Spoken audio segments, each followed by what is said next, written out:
다윗이 예루살렘으로 복귀하게 되었을 때 무비보셋을 다시 만난 이야기가 오늘 성경 말씀 가운데 기록되어 있습니다. 무비보셋이라고 하는 사람이 누구죠? 잘 아는 것처럼 무비보셋은 사울에게 남아있는 유일한 피부치입니다.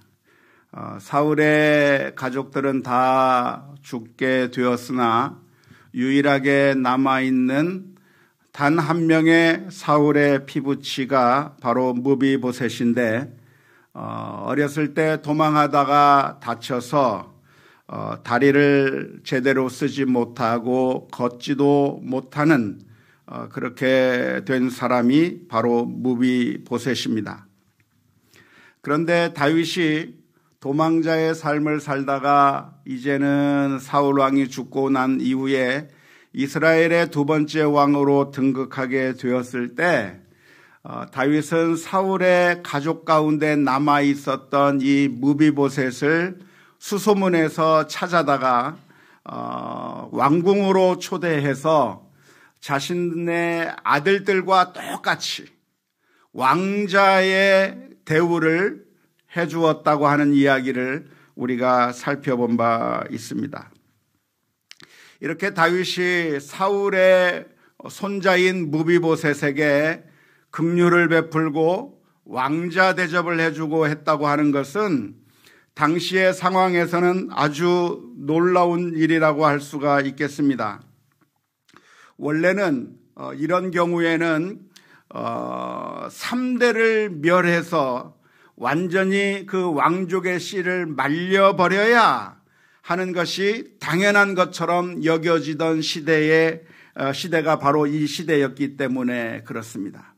어떻게 보면 사울과 다윗은 정치적인 적이었기 때문에 그래서 다윗이 왕권을 잡았다고 한다면 다윗을 죽이려고 했던 그 사울에게 있는 모든 그 피부치들은 다 모든 그 친척들은 다 멸절시켜버려서 씨를 말려버려서 다시는 반역을 하지 못하도록 그렇게 대비를 하는 것이 당시에 있었던 자연스러운 반응이라고 할 수 있을 텐데, 그런데 다윗은 우리가 쭉 살펴본 것처럼 자신을 죽이려고 했던 사울에 대해서 원한을 갚으려고 생각도 하지 않았을 뿐만 아니라 그 사울의 가족들이 있다고 한다면 극진히 모시고 사랑으로 모시고 특별히 이 무비보셋을 마치 자신의 왕자와 똑같은 권한과 대우를 부여하면서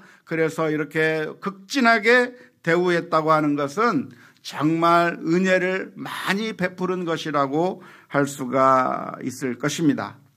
그래서 그렇게 엄청난 대접을 받게 된 무비보셋은 다윗 왕 앞에 감사를 표하면서 죽은 개와 같은 나를 왕께서 긍휼히 여기셔서 이렇게 왕의 식탁에 함께 먹을 수 있게 해주고 왕자의 권한을 주고 이런 대접을 받게 해준 것에 대해서 정말 감사하면서 살았고 감격 가운데 살았다고 하는 사실을 우리가 예전에 살펴본 바가 있습니다.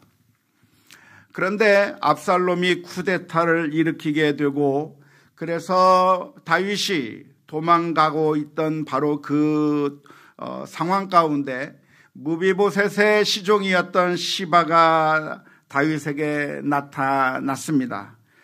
시바는 나귀 2마리에 떡 200개와 건포도 100송이와 여름과일 100개와 그리고 포도주 한 가죽 부대를 가지고 와서 도망가고 있는 다윗 일행들을 향해서 먹을 것을 제공해 줬습니다. 도망자에게 아무것도 챙겨 나오지 못했던 다윗과 그 일행이 이 시바가 제공한 이 음식을 통해서 얼마나 많은 위로를 받았을까를 우리가 생각해 볼 수가 있습니다. 그래서 그 상황 가운데서 다윗이 무비보셋의 종이었던 시바에게 묻습니다. 너의 주인은 지금 어디 있느냐? 너의 주인은 왜 오지 않았느냐라고 물었을 때 이 무비보셋의 시종이었던 시바는 자신의 주인에 대해서 모함하면서 무슨 이야기를 했습니까? 내 주인이신 무비보셋은 이때야말로 하나님께서 사울 왕가로 하여금 다시 한번 이스라엘의 왕권을 차지하게 만드는 절호의 기회라고 여기고 있다고 그렇게 잘못된 정보를 제공한 겁니다. 지금이야말로 다윗을 쫓아내고 사울 왕가를 복권할 수 있는 절호의 기회로 생각하고 쿠데타를 모의하고 있다고 하는 그런 이야기를 무비보셋의 시종 시바를 통해서 다윗이 들었을 때 그 다윗이 느꼈던 그 배신감을 여러분들은 충분히 상상해 볼 수가 있겠습니까? 그동안 다윗은 엄청난 은혜를 무비보셋에게 베풀어 주었는데 그 무비보셋이 내가 제일 힘들고 어려운 순간에 쿠데타를 꿈꾸고 있고 나를 배신했다고 하는 그 이야기를 듣게 될 때 다윗은 정말 배신감에 쌓여서 그래서 정말 허탈해했을 것이고 정말 충격과 그리고 슬픔 가운데 분노 가운데 그러한 사실을 듣게 되었을 것입니다. 나는 사랑을 베풀었지만 그 사랑을 원수로 갚는 무비보셋에 대해서 정말 분노가 치솟아 올랐을 것입니다. 이런 상황이 되면 대부분의 사람들은 어떤 결심을 합니까? 다시는 내가 정주지 않으리라. 다시는 내가 이런 은혜를 베푸나 봐라. 이런 식으로 결심하게 되는 것이죠.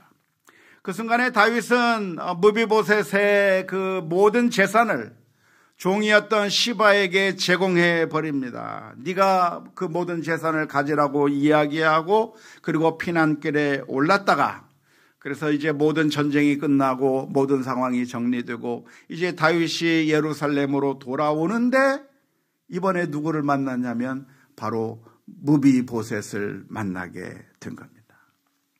오늘 본문에 보면 무비보셋이 다윗을 만나러 왔을 때 그 무비보셋의 모습에 대해서 묘사해 주고 있는데요. 무비보셋이 어떤 모습을 하고 나타났냐면 그의 발을 맵시내지 아니하며 그의 수염을 깎지 아니하며 옷을 빨지 아니하였다 그랬습니다. 다윗이 도망간 이래로 무비보셋은 꾸미지 않고 옷을 빨지 않고 수염을 깎지 않으면서 그렇게 지내고 있었다고 하는 이야기를 기록하고 있는 것인데요. 어떤 화려한 왕자의 모습으로 나타나는 것이 아니라 한마디로 말하면 무슨 모습과 비슷하다고 말할 수 있겠습니까? 거지의 모습으로 나타난 것이죠. 정말 누추한 모습을 하고 나타난 그 무비보셋을 보면서 다윗은 적지 않게 놀랐을 겁니다. 그래서 그 무비보셋을 향해서 묻습니다. 너는 왜 내가 도망갈 때, 내가 피난을 갈 때 나와 함께 가지 아니한 그 이유가 무엇이냐라고 물었습니다. 그렇게 물은 이유가 뭐겠습니까? 시바가 들었던 것을 생각했기 때문에 그렇게 물었을 겁니다. 너 정말 내가 도망가는 그 상황 가운데 반역을 일으키고 네가 왕이 되려고 그렇게 모략을 베풀고 그렇게 지금 반역을 일으키기 위해서 네가 계획을 짜고 나를 죽이려고 그렇게 생각을 했었느냐라고 질문을 던지는 것이죠. 그런데 그 무비보셋의 입에서 나온 대답은 참으로 충격적인 대답을 하는 것을 볼 수가 있습니다. 사무엘하 19장 26절에서부터 28절의 말씀에 이렇게 기록하고 있습니다. 대답하되 내 주 왕이여 왕의 종인 나는 다리를 절므로 내 나귀의 안장을 지워 그 위에 타고 왕과 함께 가려 하였더니 내 종이 나를 속이고 종인 나를 내 주 왕께 모함하였나이다. 내 주 왕께서는 하나님의 사자와 같으시니 왕의 처분대로 하옵소서. 내 아버지의 온 집이 내 주 왕 앞에서는 다만 죽을 사람이 되지 아니하였나이까. 그러나 종을 왕의 상에서 음식 먹는 자 가운데 두셨사오니 내게 아직 무슨 공의가 있어서 다시 왕께 부르짖을 수 있사오리까. 다윗은 지금까지 무비보셋이 반역을 꿈꾸고 있다고 생각을 했었는데 무비보셋을 통해서 직접 들은 이야기는 충격적인 이야기를 듣는 겁니다. 무비보셋이 반역을 꾀하려고 했었던 것도 아니었고, 무비보셋은 다윗에 대하여 깊은 감사의 마음을 가지고 있었을 뿐만 아니라 정말 다윗이 피난 가는 그 길에 함께 가고 싶었지만 시바에 의해서 속임을 당한 것이고, 시바가 이 무비보셋에 대해서 거짓말로 모함했다고 하는 그 사실을, 진실을 알게 된 것이죠. 그리고 그 무비보셋의 대답이 거짓말이 아니라고 하는 증거가 어디에서 나타나고 있습니까? 바로 무비보셋의 모습에서 그대로 나타나는 거죠. 무비보셋은 이 기간 동안에 잘 됐다, 정말 행복하구나, 다윗이 없어져서 너무 좋다고 하면서 잘 먹고 잘 살고 무슨 도모를 하고 있었던 것이 아니라 정말 나에게 은혜를 베풀었던 다윗이 도망가는 그 모습을 보면서 애통해하고 정말 슬퍼하면서 다윗을 위하여 하나님 앞에 울부짖는 그런 정말 다윗의 친구처럼, 다윗을 정말 아끼는 사람처럼 그렇게 있어 왔다고 하는 사실이 바로 무비보셋의 모습 속에서 진실하게 나타나는 그 모습을 다윗이 바라보게 된 것이죠. 결국 다윗은 자기가 시바에게 들었던 이야기가 잘못이라고 하는 사실을 깨닫고 무비보셋에게 다시 무비보셋의 재산을 돌려주려고 이야기를 했습니다. 그런데 다시 너에게 재산을 주겠다고 이야기했을 때 나왔던 무비보셋의 대답은 더욱더 놀랍습니다. 30절 말씀을 보니까 이렇게 대답합니다. 무비보셋이 왕께 아뢰되 내 주 왕께서 평안히 왕궁에 돌아오시게 되었으니 그로 그 전부를 차지하게 하옵소서 하니라. 다윗 왕이시여, 저는 재산 필요 없어요. 재산을 가지는 것 아무 의미 없어요. 나의 기쁨은 어디에 있는가? 다윗 왕이 살아서 돌아오고 다윗 왕이 다시 왕으로 복권되고 회복되는 그 모습만 봐도 너무나도 기뻐서 내가 이미 기쁨으로 가득 차 있으니 그까지 재산 나에게는 아무 의미 없다고 말하고 있는 그 진실한 대답을 들을 때에 정말 놀라운 반전을 이 다윗이 경험하게 된 것입니다.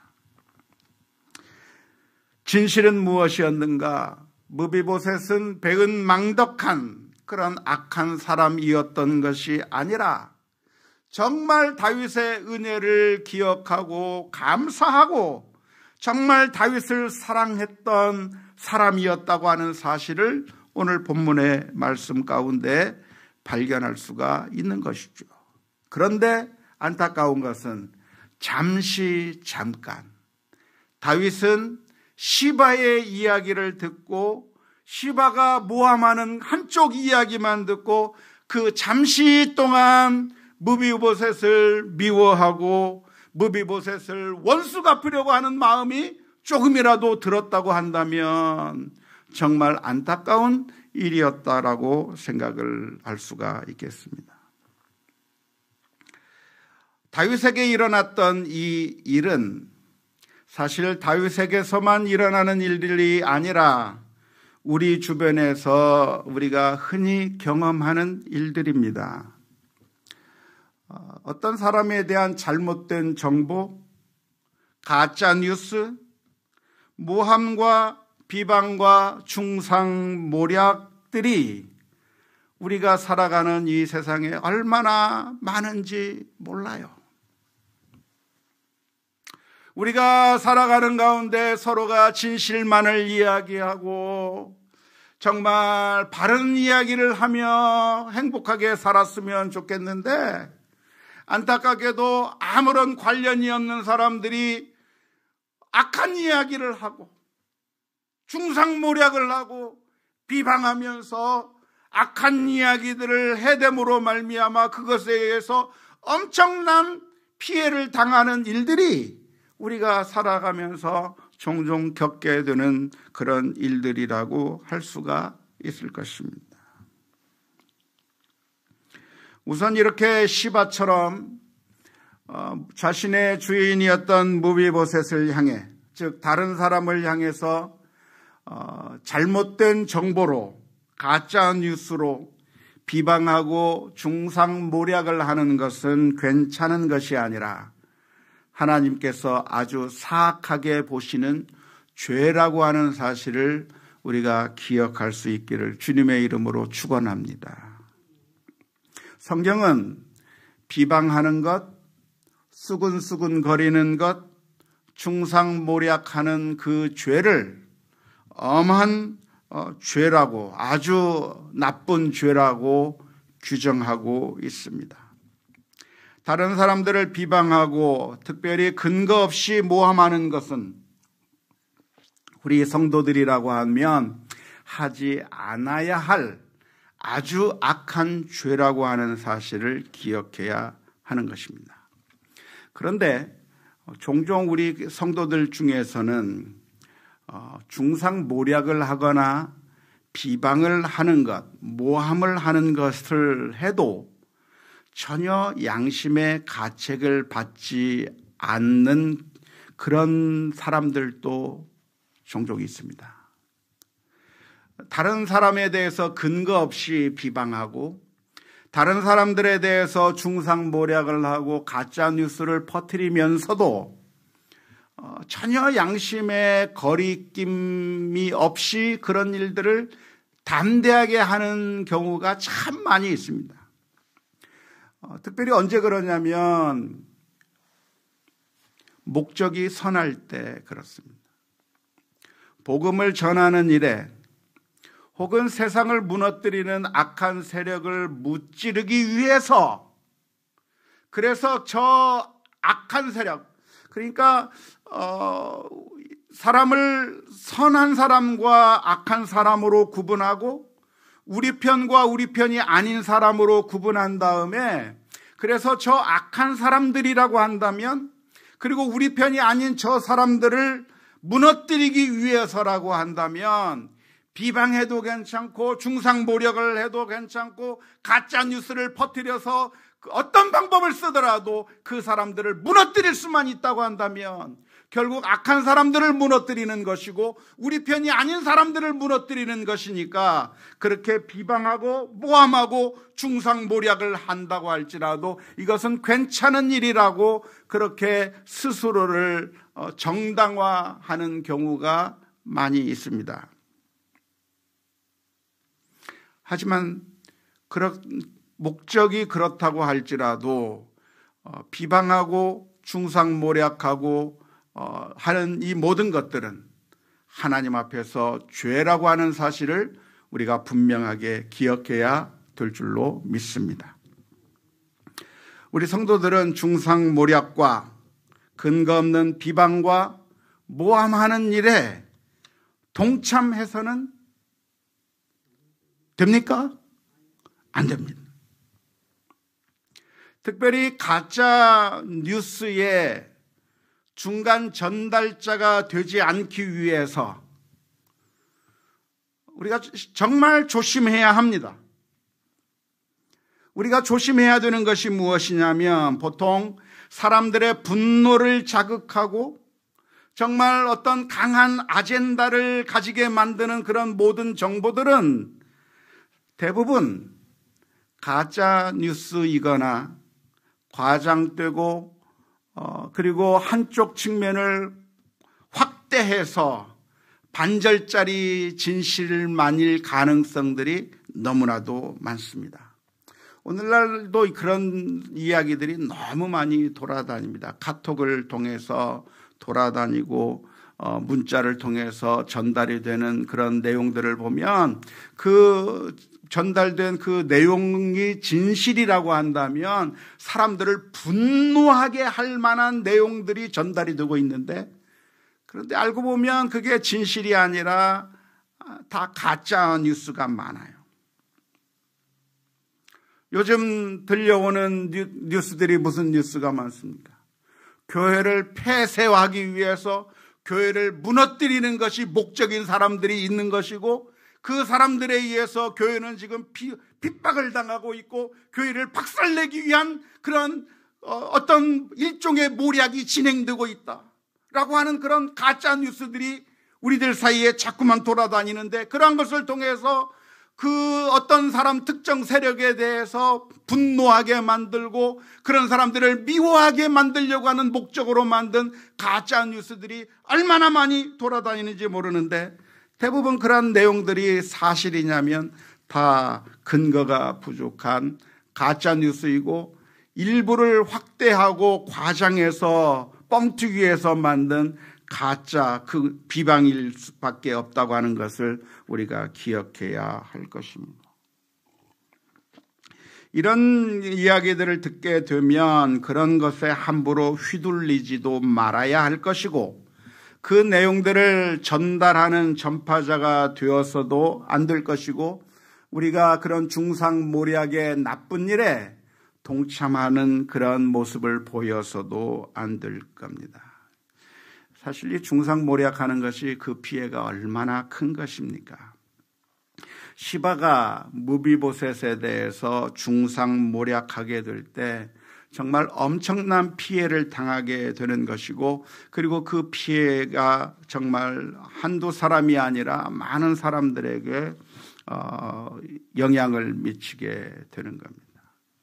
다윗은 시바의 이야기를 들었을 때 아마 화가 났던 것 같아요. 즉각적으로 반응을 했습니다. 뭐라고 반응했습니까? 무비보셋의 재산, 시바야 네가 다 가져라. 다윗은 그 순간에 시바의 이야기만 듣고 이 모든 재산을 그 무비보셋의 종에게 다 줘버렸어. 근데 그게 잘한 일입니까? 잘못된 정보를 듣고 모함을 듣고 반응했던 것이 정당한 일이었냐면 정당한 일이 아니었던 것이죠.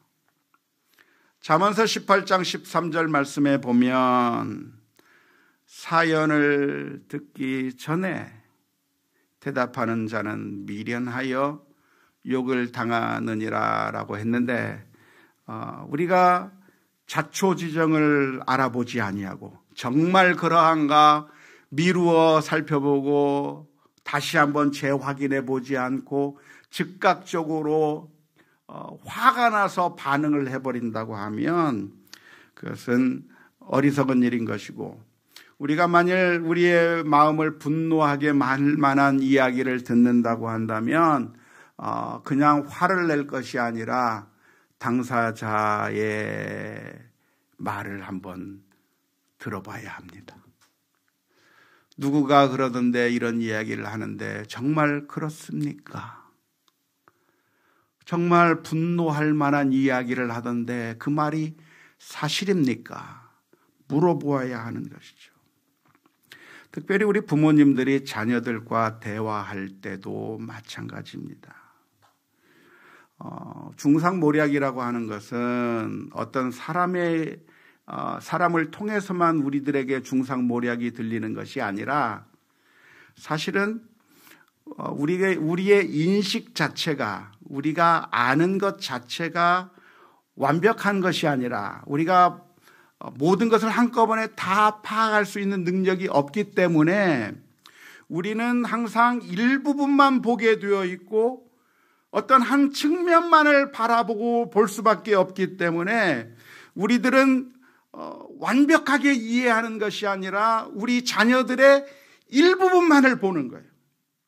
우는 모습, 싸우는 모습, 땡깡 부리는 모습, 나쁜 모습을 보면서 그 일부분만 보면서 화가 나는 거죠. 하지만 부분적인 진리는 진리가 아니에요. 이 아이가 왜 우는지, 이 아이가 왜 화를 내는지, 왜 이 아이가 하기 싫다고 이야기하는지 그 아이의 마음을 직접 들어보기도 전에 그냥 화를 내기만 한다고 하면 부분적인 지식을 가진다고 하는 것은 마치 중상모략을 당하는 것과 마찬가지입니다. 마치 시바가 무비보셋에 대해서 오지 않은 것에 대해서 나름대로 판단을 해서 그래서 다윗에게 모함했던 것과 마찬가지로 지금 나에게 그렇게 중상모략하고 비방하는 사람은 없지만 그러나 내가 그 일부분만 바라보고 있기 때문에 그 일부분의 지식을 가지고 바라보는 것은 결국 내가 중상모략을 사탄으로부터 당하고 있는 셈인데 거기에 속아 넘어가서 우리가 우리 자녀들에게 분노해버리고 쉽게 화를 내버리면서 부모와 자녀들 간의 관계가 끊어져 버리고 아주 잘못된 관계로 넘어갈 때가 얼마나 많은지 몰라요. 그래서 우리들의 마음 가운데 조그마한 정보를 가지고 분노가 일게 된다고 한다면 그것이 내가 조그마한 지식 때문에 분노가 일어났다고 하는 사실을 생각하고 자녀를 향해서 자초조정이 무엇인지 물어보아야 되는 거예요. 왜 울고 있느냐? 왜 하기 싫다고 이야기를 하는가? 그 아이가 무슨 생각 때문에 하기 싫다고 이야기하는지, 그 아이가 왜 지금 울지 않아야 되는 상황에서 왜 울고 있는지, 그 아이의 마음을 완벽하게 이해하기 전까지는 우리가 함부로 대응해서는 안 되는 것이고, 우리가 중상모략, 그 부분적인 지식, 그것은 곧 사탄으로부터 중상모략을 당하는 것인데 그것에 의해서 대응하다가는 결국 부모와 자녀들 사이에 마음의 문만 닫혀져 버리고 아무런 사랑의 관계로 들어갈 수가 없는 상황이 되고야 말 것입니다. 우리는 진리를 알기 위해서 노력해야 합니다. 한쪽 이야기만 듣고 그게 전부라고 생각하면 안 되는 거예요. 무비보셋의 종이 한 이야기만 듣고 그게 진실이라고 생각해서는 안 되는 거예요. 그 소리를 듣고 분노가 생겼다고 한다면 정말 그러한가 하여 당사자에게 물어봐야죠. 정말 그러한가? 한번 알아보고 정말 그러한가 따져보고 이 모양 저 모양으로 완벽한 지식을 알게 되면 놀랍게도 그것은 화낼 일이 아니라 정말 무비보셋은 다윗을 사랑하는 사람이었고 다윗에게 충성한 사람이었고 다윗의 충실한 신하였다고 하는 사실을 발견하게 될 텐데 내가 정말 사랑해야 될 사람을 미워하게 되는 일부분의 지식만 가지고 오지 않았다고 하는 그 사실만 가지고 잘못 판단하면 결국 내 편을 적으로 간주하고 죽일 수밖에 없는 그런 잘못된 결과를 가져오게 될 것입니다. 어쩌면 가장 중상모략에 시달리는 사람들은 정치인들일 거라고 생각을 합니다. 정치인들은 권력을 차지하기 위해서 피도 눈물도 없이 정말 상대편을 갉아먹고 상대편이 완전히 박살날 때까지 술수와 모략을 쓰는 사람들이기 때문에 권력을 차지하기 위해서라고 한다면 상대 정치인을 자기와 반대쪽에 서 있는 정치인들에 대해서 중상모략이라고 하는 그런 방법을 사용해서 무너뜨리려고 합니다. 물론 직접적으로 하는 것이 아니라 때로는 언론을 이용하기도 하고 댓글을 이용하기도 하고 여러 가지 방법들을 통해서 상대방 정치인들이 마치 아주 못된 정치인인 양 그렇게 중상모략을 하게 되어 있는데요. 안타깝게도 우리 일반 시민들이 거기에 휘둘려서 우리도 그런 중상모략의 대열에 희생을 당하고 이용당해서는 안 될 것입니다. 무비보셋이 누구냐면 무비보셋은 다윗의 사람이에요.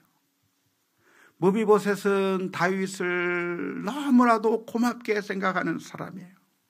그런데 중상모략에 의해서 무비보셋은 하루아침에 다윗의 원수가 되어버린 것이죠. 그래서 그 중상모략에 휩쓸리게 되면 누구 손해입니까? 중상모략에 따라 내가 잘못 판단하게 되면 누구의 손해인가요? 결국 손해가 내게 돌아오는 거예요.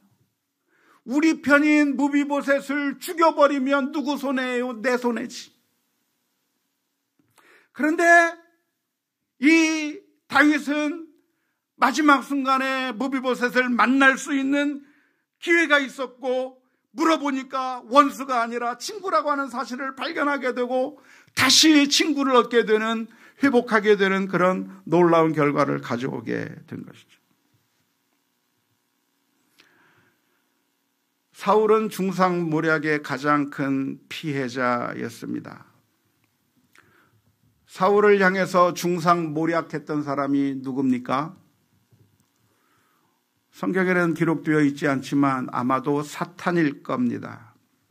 사탄은 사울의 마음 가운데 다윗에 대해서 중상모략을 합니다. 골리앗을 무찌르고 개선하고 있는 그 다윗을 보면서 사탄은 사울의 마음 가운데 저 다윗은 네 자리를 빼앗아갈 것이고 네 왕위를 흔들어 버릴 것이고 결국은 저 다윗이 내 자리를 빼앗을 거라고 하는 중상모략을 사탄이 사울에게 마음에 심어주는 것이죠. 그때 사울은 그 이야기만 들을 것이 아니라 하나님 앞에 엎드려야 했고 하나님께서 무엇을 원하시는지를 생각했어야 되는데 그렇게 하지 않냐고 그 사탄이 들려주는 중상모략에 넘어가 버린 거죠. 그리고 자신의 평생의 일생을 다윗을 죽이는 일에 혈안이 되어 있었는데 다윗을 자기의 친구로 삼고 자기의 동역자로 삼아서 함께 승승장구할 수 있었음에도 불구하고 사울은 다윗을 죽이는 적을 삼아버리는 그런 피해를 당하게 된 것이죠. 우리는 어떻게 해야 됩니까? 중상모략을 우리가 늘 당하게 되어 있습니다. 사탄은 우리들의 마음 가운데 사람들에 대해서 중상모략합니다.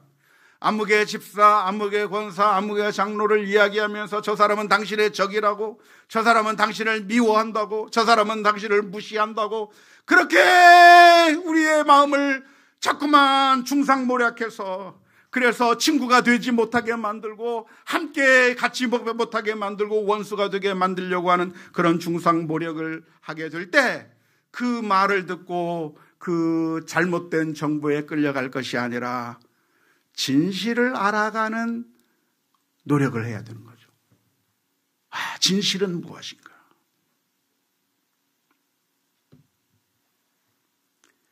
예수님께서 해주신 비유 가운데 달란트 비유를 보면 5달란트, 2달란트, 1달란트 받은 종이 있는데 1달란트 받은 종은 자신의 주인에 대해서 사탄이 들려주는 중상모략에 넘어가 버리고 말았습니다. 주인이 누굽니까? 주인은 그냥 주인이 아니라 은혜가 많은 주인이었어요. 종들을 사랑하는 주인이었어요. 종들에게 자신의 것을 맡기고 여행을 가면서 그들에게 기회를 주고 무엇인가를 하게 만드는 그런 주인이었어요. 주인의 관심은 그 종들이 무엇인가를 이루고 성취하고 더 많은 발전을 하기를 바라는 그런 주인이었어요. 그런데 그 1달란트 받은 종의 마음 가운데 사탄이 중상모략을 하기 시작했는데 그 1달란트 받은 종은 주인에 대해서 중상모략하는 소리에 넘어가 버린 거죠. 어떻게 넘어갔습니까? 마태복음 25장 24절 25절 말씀에 1달란트 받았던 자는 와서 이르되 주인이여 당신은 굳은 사람이라 심지 않은 데서 거두고 해치지 않은 데서 모으는 줄을 내가 알았으므로 두려워하여 나가서 당신의 달란트를 땅에 감추어 두었나이다. 보소서, 당신의 것이나 가져가세요. 주인이 누굽니까? 하나님을 상징하는 것으로 우리를 사랑하고 우리를 자녀 삼아 주시고 우리에게 은혜를 베풀어 주시는 그 하나님에 대해서, 그 하나님을 미워하는 마음, 저 하나님은 나를 적대시하고 나의 것을 갈취하고 내 것을 빼앗아가는 악독 기업주로 모함하는 그 모함에 속아 넘어가서 자신의 인생을 허비해버리고 한 달란트 받은 사람의 이야기는 너무나도 안타까운 이야기입니다.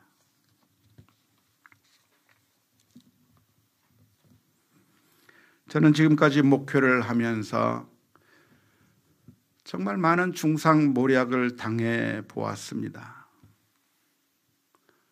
성도들 중에서는 목사를 적대해야 된다고 말하는 사람들도 있었고, 다른 한국교회 여러 타락한 목회자들의 모습과 똑같은 목사라고 오해하고 적대시하려고 하는 사람들도 있었습니다.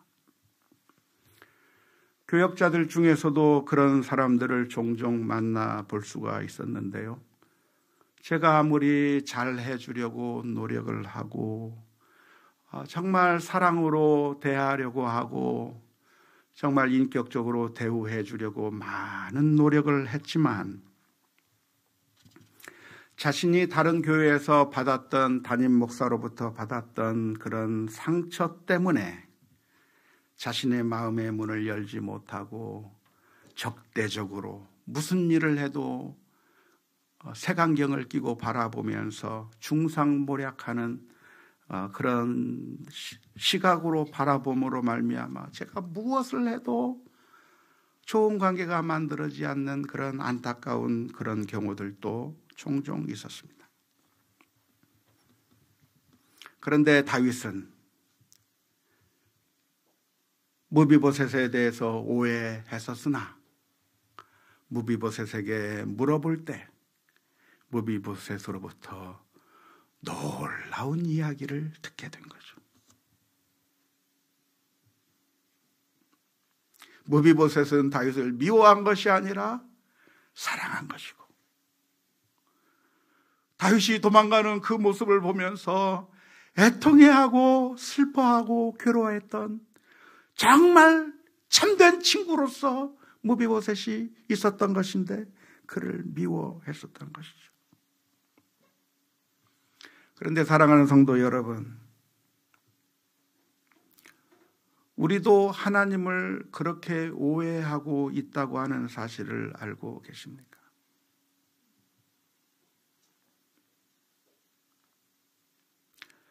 우리와 하나님 사이에 비방하고 중상모략하는 그런 모략자가 있어요.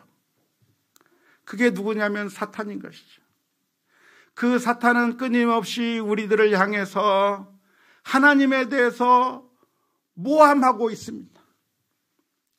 하나님 믿어봤자 아무 소용없어. 하나님은 너까지 거의 기도는 들어주지도 않아. 하나님은 가짜야. 사탄이 우리들의 마음을 향해서 끊임없이 모함을 해대고 있는 거예요. 그런데 하나님은 어떤 하나님이신가?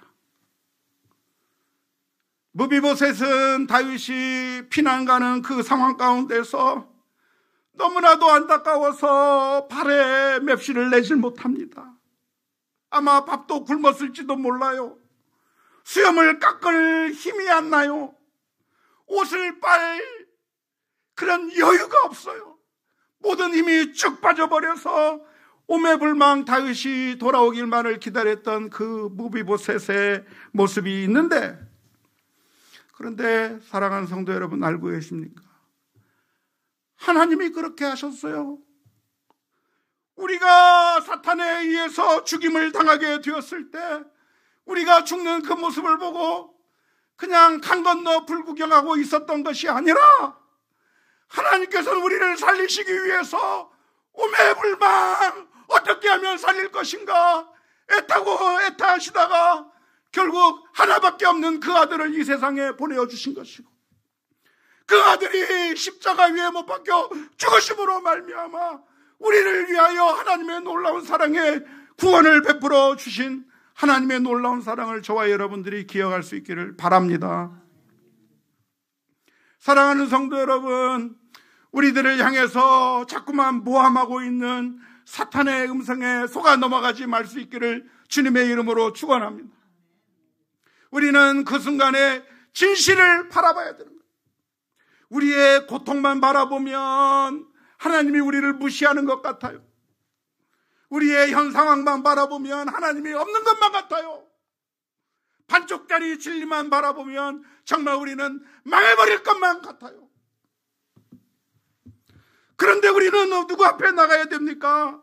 그 옛날 다윗이 무비보셋을 만나서 정말 왜 그랬습니까? 하고 물었을 때 그 무비보셋의 사랑의 고백을 들었던 것처럼 우리의 마음 가운데 불안한 마음이 있다고 한다면 그냥 혼자 실망할 것이 아니라 하나님 앞에 나아가서 물어야 되는 거예요. 하나님, 정말 하나님이 나를 모른 척 하시는 것입니까?